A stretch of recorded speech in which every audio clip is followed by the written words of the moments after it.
Depuis quelques années, les Français avaient pris l'habitude de voir Philippe Séguin dans son costume de président de la Cour des comptes. Un président pourfendeur des dérives administratives, critique de la gestion des deniers publics et toujours attentif aux politiques gouvernementales. Nous disons, faites bien attention, le gros problème, ça va être l'augmentation de la dette. Des avis souvent écoutés, car Philippe Séguin était considéré à droite comme à gauche comme l'une des grandes figures de la politique française. Intelligent, percutant, plein d'humour, mais aussi imprévisible, ombrageux, colérique, atypique. Et il suffit de feuilleter l'album de sa vie politique pour le comprendre.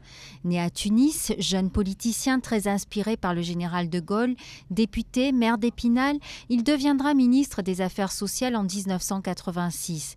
Mais en 1992, il n'hésite pas à prendre la tête du combat contre l'euro, en contradiction ouverte avec son parti, le RPR de Jacques Chirac. En 1993, il devient néanmoins président de l'Assemblée nationale.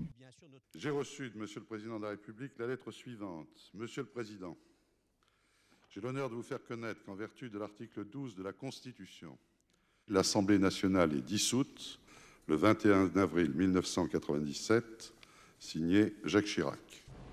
Cette dissolution conduira Lionel Jospin à Matignon et Philippe Séguin à la présidence du RPR, d'où il démissionnera avec fracas en 1999, en plein désaccord avec Jacques Chirac.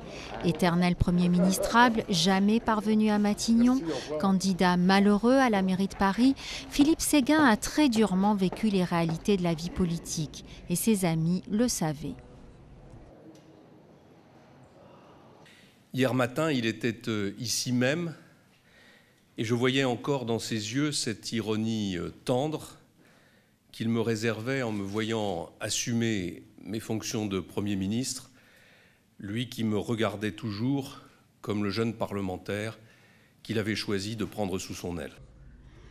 Grand passionné de football et de culture, cet homme tourmenté s'est toujours posé des questions sur son engagement politique, au point qu'il écrivait dans ses mémoires « J'aurais pu me demander à la longue si je n'eusse pas mieux fait de m'abstenir d'entrer en politique ».